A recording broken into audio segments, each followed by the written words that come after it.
Hi, I'm Leon Gorin, president of PEO Leadership, a peer-to-peer leadership advisory firm. We're an amazing community of CEOs, presidents, and senior executives. Ask yourself, are you learning as fast as the world is changing? It's time for Ontario business leaders to band together for counsel and support. It's time for you to tap into the business wisdom of our peer groups and unlock new ways to grow. I want you to come out of this COVID crisis a better leader and your organization ready for what's next. Take the first step at peo-leadership.com.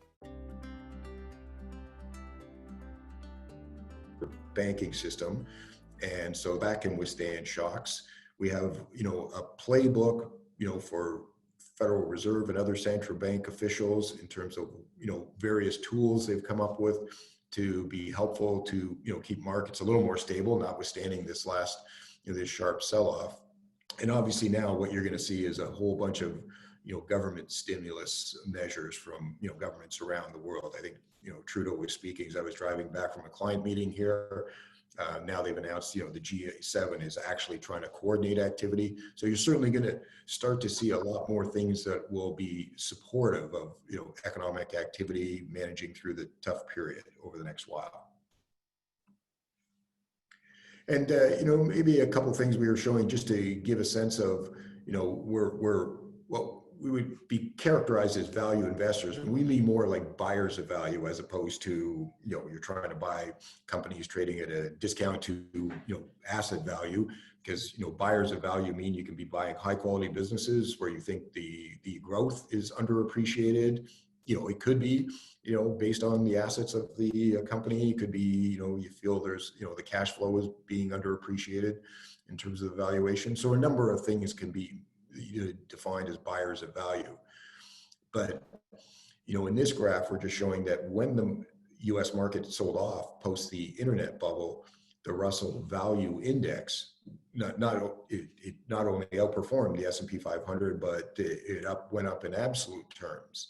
We can't forecast that this is going to be a similar environment because let's face it, like, Monday and Thursday were two of the worst days. Thursday was the worst day in the Canadian market in 80 years, and it did not matter what you owned. Like you couldn't sell one thing and say, well, I bought this other thing because it was going up, this other stock. It was just an across the board sell-off, like you just, one couldn't imagine. Clearly, there was no analysis in those sell-offs of, oh, well, this business actually is only going to have a minimal impact through this period. Everything was clearly getting beaten up severely. And then we just put in, I guess, it's just a little plug for, when you have balance, on the next page 12, our 1995, 2002 experience, the blue line here is someone who was in our balanced fund through that period. And, part of this is just to show the benefits of having a diverse portfolio. If in this case, it's equities, cash, fixed income, but, as Greg will talk about in a couple of minutes, there are other asset classes that we think can come into play here to provide diversification as the world has evolved to offer more things. But the reality is this picture shows that, you had the US stock market do really well. The NASDAQ, the tech-led NASDAQ was the outlier, having phenomenal performance, leading into the early 2000s. But typically those extremely valued things or bubbles get corrected in such a meaningful way that if you have not been, if you've been willing to sort of forego some return by not taking on that risk when things are really, moving, and because you can't predict when the end of those bubbles is going to be, then you tend to fare well coming through them. And that was our experience then, and that's what we would, that's what we're counseling to clients now. So I guess I'll just make a couple of closing comments. I hope that gives you a sense of what we're thinking in terms of current market environment. We're starting to be a little constructive. It's difficult to say if the panic is truly over. We think it's largely over because now we're moving into the period where you're starting to get information that is much more concrete on what's actually happening with how we're going to, governments, healthcare systems are going to be managing, what's happening with the coronavirus. Said we now have monetary stimulus measures which are being announced, and we're going to start to get, significant fiscal stimulus measures. when people are worried about health, there will be a little bit of a disconnect between, okay, we're announcing something that's going to help the economy or, monetary situation. They may not necessarily connect right away with, oh, well, that may mean I should, not be a panic seller of stocks. But we think those two things will come together to start to provide some stability to markets moving forward. So I'm going to turn it over to Greg to talk a little bit more about, our thoughts on sort of portfolio construction from here and things that we might recommend. And if people have questions. No, just Greg, I know we're going to go over to you in a second here.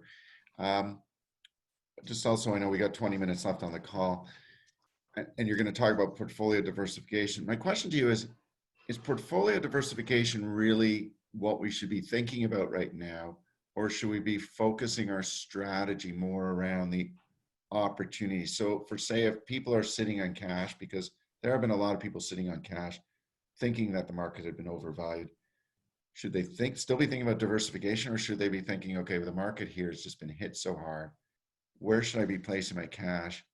And then when and how they should be doing it. So sorry, Greg, if I get you a little bit off topic here, but I thought it's a very relevant question, actually. And we've had if you look at the page 13, it's a good framework to have that to answer the question. But it's such a interesting question for this point in time, because if you look at the kind of the traditional asset mix of 60-40, and basically fixed income at that 40% has been cash, because the returns have been so meager. It's been almost a cash proxy, and I would say on average most of our clients were below that, because the balanced fund that we would have many of our clients in was even below that 60% exposure. And so to answer your question, yes, we think you should be putting money to work in the market. And that's to John's point we were discussing last night. And we without getting very precise, but we were below 50% weighting in equities, the rest of it being bonds and cash. And we decided to grow that number out of the gate this morning based on last night's discussion, not knowing how the market would open it by a meaningful amount, like a very meaningful amount, probably the biggest one-time move we've made entering stocks from cash in the history of the firm. So yeah, Leon, without question, yes, as the market comes off here, it's becoming more attractive. Okay, thanks. Yeah, and then really the point of page 13 isn't to say, well, what you should do tomorrow. It's to show that obviously without being diversified, because these black swan events come along and you never know when they're going to come along. That's why they're called black swans. But it would be a very rough ride for somebody on the left side of the page that was in 60% stocks or higher. And in fact, 100% stocks, it's been a tough year. You're down 22% on the S&P 500. If somebody was diversified, even at a 60-40 basis, you're still looking at down 12 or 13%. It's not great. And if stocks behave the way they're supposed to, up 7%, the bonds might give you 2. You'd get a 5% year. And for people that have made money, that's not a bad. It's not like the old days, but that's a pretty good return. It's all about preserving capital and growing it, but having that margin of safety. All we were suggesting on page 13, Leon, is that there are other asset classes that don't behave with the volatility of the public equity markets. They don't go up as fast when you have an up 15 or 20% year in the equity markets, and they don't go down as fast. They certainly don't go down as fast. And that really is what we're trying to show on page 13 on the right side, is that more and more people that we work with have been looking at alternative assets that we've been bringing to the table, and instead of having so much equity and fixed income, we carve some of it out and look at things like private credit and infrastructure that have like a 7% return, 9 or 10% return on infrastructure. These are, I think, we want to highlight really interesting tools. The drawback is you don't get your money back tomorrow. But for somebody who's accumulated, a meaningful amount of wealth, these illiquid assets that don't have the volatility, but generate nice returns over the long term, I think they have to become a meaningful part of your portfolio. I think the days of having, the foot all the way on the gas in the public equity markets and all the way on the brake to try and take money out, I just think that's a very tough way to grow your wealth over a long period of time. That was the point here, is that we're doing more and more of these things on private credit and infrastructure, and it's delivering much better returns in a volatile market, as you would see on the right side of the page. Sorry. I think that's it. And we open it to questions at this point in time, and thank you everybody for taking time. Before we head into the Q&A portion of this webcast, first, a brief note about PEO Leadership from one of our members. What I love about PEO Leadership right now is how well our members are supporting each other and rising to face the COVID-19 challenge. Paul Zadorsky, Senior Vice President, Crayola International. Business is all about being able to rapidly adapt to change, but how do you learn as fast as the world changes? PEO Leadership lets you tap into the collective wisdom of some of Canada's top executives. Having that peer group and broader leadership community to lean on, it makes all the difference. The time to step up and lead is now. Go to PEO-leadership.com. Shane Smith has a question. Shane, go ahead. Yeah, just kind of maybe more of a comment. Someone showed me a graph just a couple of days ago that showed what happened with the stock market with the SARS event, and basically within days of the WHO declaring SARS a global pandemic, the stock market started to go back up. So I don't know if we're going to see the same thing here, because this is different than SARS, but I think with the market 30% down, whatever your portfolio looked like up to this point, you're either screwed or you're not screwed, per your slide 13, right? But most people don't have 100% of their money in equities. I would say that at this point, you've got a couple choices. It's shitty to basically now think that we've got to sit around and wait for our stock portfolio to take another 6 months to return to normal. You can actually do a couple things with your portfolio. Now, if you have any dry powder, if you have any safe money and fixed income or whatever, you can maybe comment on how advisable it is to now move that into the equity markets. The second thing you could do is, if you have equities that have sustained some losses and you've been kind of waiting to trade those, you couldn't sell them because they were going to trigger capital gains. Now you're free. Now you're able to reposition a lot of the equities within your portfolio into things that you wish you'd had, and they won't trigger capital gains. You might crystallize some losses. So you might want to just comment on that strategy. I'm more interested in what we do going forward than what we should have, could have done. Yeah, I apologize if we didn't answer Leon's question directly, but absolutely, and that was the discussion we had last night. Is we went into it with a fairly conservative asset mix, if you want to call it that, and we made a decision last night, and we think the same thing would apply to anyone else that has a reasonable risk tolerance, that they should be buying equities here. We don't know if it's the bottom, but we're starting to buy with a high degree of confidence that stocks are cheaper than they were 30% ago, and that this thing will come to an end at some point in time. We can't predict when, but absolutely, this is the time when you want to start to buy equities. And your comment on the SARS is very valid. And every time there's a situation like this, it's a little different. But when you get maximum pessimism built into the market, and good companies are for sale, we have to buy them. So I 100% agree. This is the time to start buying stocks. Greg, sorry, Leon, I just wanted to comment on the second part. Is it Shane who made the comment? I totally agree. That was one of the things in the last week, was in particular, like, looking at the equities in your portfolio and everything's getting beaten up. You couldn't avoid it. But then other stocks that you were interested in that have now come down to prices that are attractive enough that you'd prefer to own that business. We actually have sold some things that we thought we liked, but then you can buy an even better quality business that equally attractive or better return potential. So we have done that in order to maybe take a loss to move into a better company. I agree with that. That's something we have been doing. Thank you. It's fantastic. I just have a question. I don't know if you can hear me. Sure. Yeah. What's your views on? Are you watching what is taking place in China as a signal of as they start to come out of this, possibly, if that's in fact true, will the market react to kind of that signal that, okay, China is coming out of this, so there's more certainty that this will only last for 2 or 3 months? Well, maybe I'll start. I guess the question is your views on China and sort of their recovery. Yeah, I'm going to make a couple of comments. Clearly, China appears to have, already made a fairly decent recovery, and they're starting to put, people back to work. The challenge is, putting them back to work to, create products or supply chain going to your customer base who's not buying at the moment. But just from the first part, which is the key, is, can you manage the, have they come through the health risk part of it so that they can actually get people back to work? And it appears they have, to a large extent.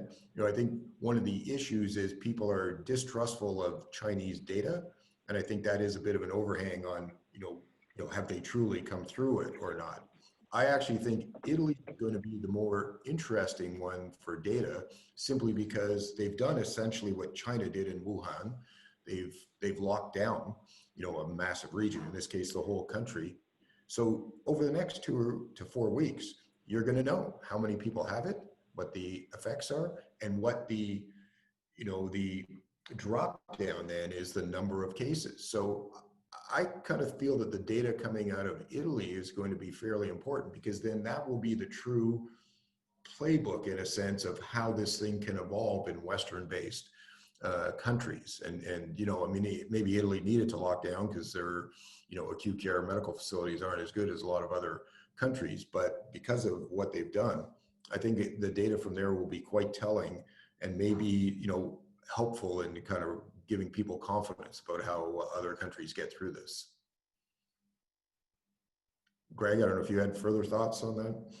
No. Just one quick comment that we've never seen in 10 years an opportunity to buy high quality businesses at the valuations we're seeing now, and so on the tax selling, it actually was timely in that we've sold some things that had gains that we were less excited about, but we could never get there because we didn't have anywhere to put the money in. So we're able to do that now and buy companies that we think are phenomenal businesses, and we didn't have a look at them for 10 years. So it's that kind of a market right now. Any other questions? We've put everybody, we've unmuted, so you're controlling your own mute. So if you'd like to ask a question, you can go ahead and ask.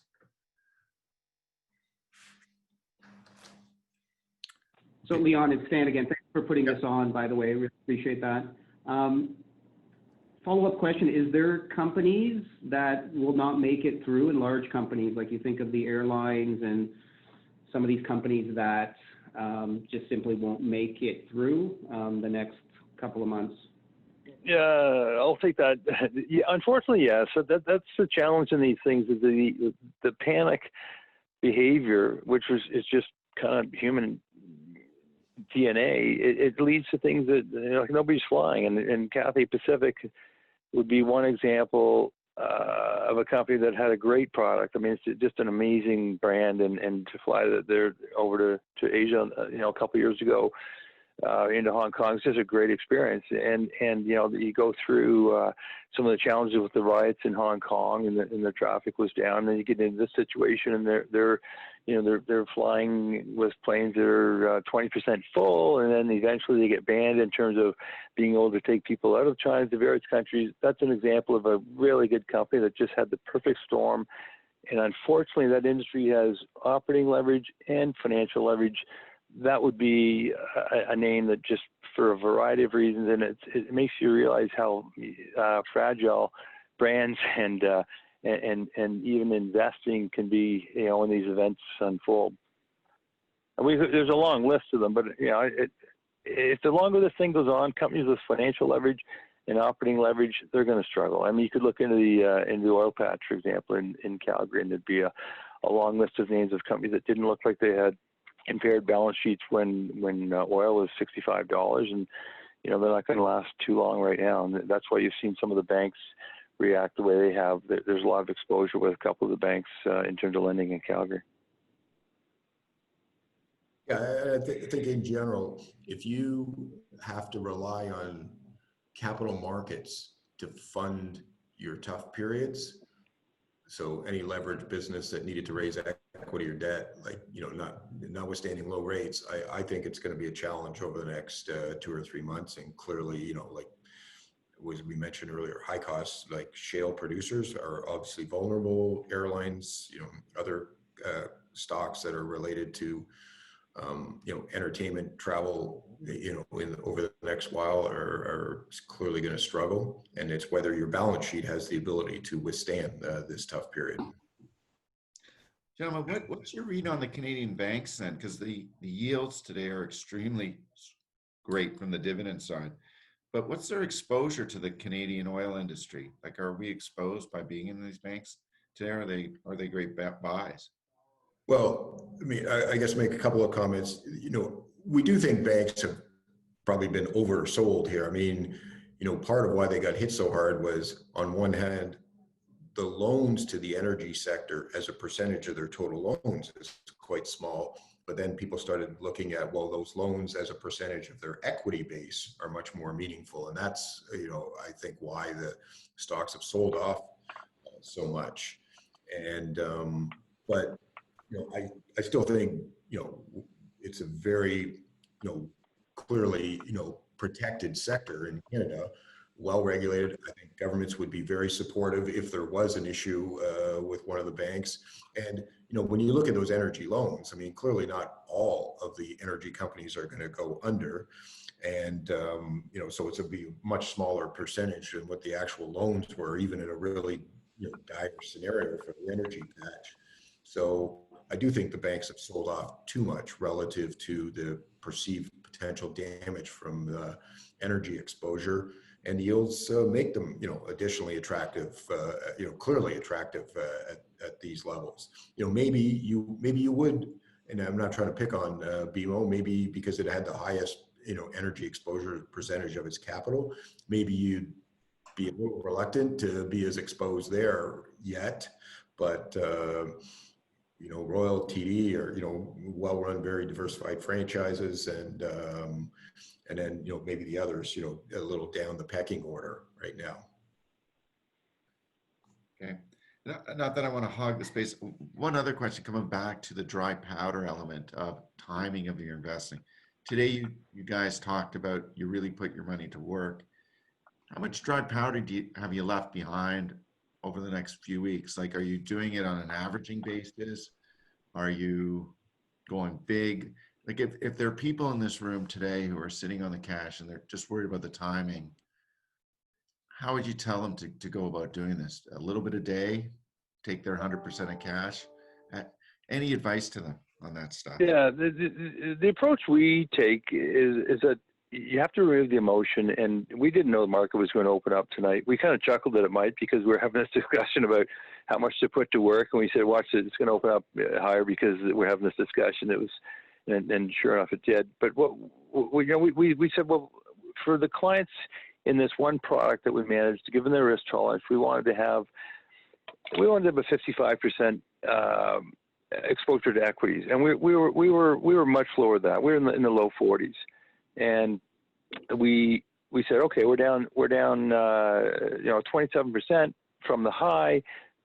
We don't know, but it's not in the realm of impossibility that it could be down 50%, because John and I and most people on the phone have been around for at least one or two of those, if not three, and that's possible. And so we just kind of systematically said, okay, well, let's if we want to get to 55, which is spending 15 points of that cash that we had, because that's what this discussion should be about. So we basically said there's 3 buckets of spending 5 points, 5 points, and 5 points. And we said tomorrow, which was today, unless the markets really go up, we're going to spend 1/3 of it. And as it goes down, another 10%, which means you're now down 27%, you're down 37%. We're doing the next 5%. And if it goes down again into the 50s somewhere, percent down, we'll do that last 5%. We always say that. We can execute it a little differently, but that's how we're thinking about it. So we basically put 1/3 of the cash. We had tried to do so. to work today in terms of how much cash ultimately we would want to put to work in this environment. We said we'll do 1/3 today. And I think that's prudent advice because who knows? You know, it could be lower in a month. It might not, but we didn't want to spend all at once. Well, that's very helpful. It's Shane again. Can I just ask? There's been a lot made of this whole issue with the speed of the downturn. If someone had asked me how I would feel about a 2,000 point drop in the Dow, I don't know if I would have had an answer for them a few days ago. But are you guys really surprised by the speed of the downturn, given the automated nature of trading, the behavior of institutional investors, all that kind of stuff? Are you really that surprised that this has happened that quickly? Okay. No, John, you can call. I'm not at all. In fact, it's strange, but this was a pretty calm week for me personally, and it was just I just saw it unfolding, and I just thought, well, the elastic band got stretched so tight, and you had the black swan coming, and really it was all about not knowing it was going to come along, trying to be prepared for it. But when it unfolds, this doesn't surprise me at all. So who's selling? Is this primarily retail investors that are selling? Is it institutional investors that just have stop losses, or was the market that leveraged? Were people that leveraged? It's all of the above. There's leverage. There's a really interesting piece on Bloomberg yesterday about or somebody was asked at one of the large U.S. Wall Street firms about, well, when do you think we'll get through the margin selling? And he said, we're through it real time. Like when you get called on your margin, they sell you out, and that's how you're real time through your margin selling. So it's self-fulfilling in terms of the lower it goes, the more selling there is, because there's a fair amount of margin debt out there in terms of brokerage accounts. And we see it in a couple of the stocks that we've been looking at, and they provide disclosure. The hedge funds have leverage. I would say in the last 3 or 4 years, the whole ETF mania toward just buying the S&P 500, I would hazard a guess that many of the investors on the retail side really don't know what they're buying. They would just buy the ETF because it had gone up 12% last year, and don't know that they're buying 50% of that is 20 stocks that don't have a lot of earnings underneath them, but the stock market went up and therefore they should buy it. I think you're seeing a lot of that unwound now. So it would be all of the above that we're selling into this. But the program selling is probably the one feature that is new or more prominent this time around than it had been in previous downturns. Thank you. Yeah, there was some decent data trying to analyze things like these risk parity funds and other type of alternative products that may have been a reasonable component of or contributor to the sharpness of this sell-off because of the way they're sort of forced rebalancing in their models. So yeah, I would agree. Like I think all of those things you mentioned were combined to make probably from this, not just this point, like moving forward, you could maybe see in any similar scenario, you have an external shock that you're going to end up with sharp, steep moves because of the prominence of all these products that are out there now. It's Tony. I have a quick question. You guys spoke about how there are great buys out there, and presumably those were companies that you saw intrinsic value in, but they were overvalued, or now they're undervalued, depending on how you look at it. Are you looking at any companies that will fare really well given the product lines that they're in during this virus period, like a consumer goods company or a Pfizer that owns Purell, or anybody that's essentially selling a lot of their product during the epidemic, effectively? To be honest, I would say we've been more biased towards businesses that we think post this period will do well, because it could be that this period is fairly short, so the benefit a company receives will be very like such a short benefit, it may not be a lasting one. So our bias has been towards businesses because also they'd be selling off. There's been the ones that have been selling off even more that we think ultimately will recover once coronavirus, the effect of that dissipates. So would you be able to elaborate a little bit about some of these companies that you're saying might be undervalued now, where people were panicking and selling off their stock, but are very attractive and will be doing very well after the coronavirus is done? Actually, interestingly, we will touch on a couple of names, I would say. One is that, we actually started buying restaurant brands here, which obviously operates Tim Hortons and then has Burger King and Popeyes. And, that we think is a well-run quality business. Clearly Tim Hortons, some of it's had some challenges, but I mean, that was a stock that was trading at a pretty high multiple, and it has meaningfully corrected. So we've been a buyer there. In the U.S., we recently added a company called Enersys that does backup power for a number of applications, industrial, forklifts, like communication towers. And, we feel, you just even think of a trend like the rollout of 5G, which is going to require over the next many years, thousands more small towers, all of which would come, or small cell sites, all of which require some form of backup power to ensure they still function if power systems go down. So there's a company that's come down in price meaningfully that we've been a buyer of. We trying to think of what else we initiated. Like a name like. Sorry, go ahead. A name like a Methanex, for example. It's not really a household name, but it's interesting that they make something that no matter what happens to the economy, it's needed. It's methanol, which sounds strange, but you need it for a number of different applications like MTBE in your gasoline. It's mandated in the States, and windshield wiper fluid, all kinds of things like this.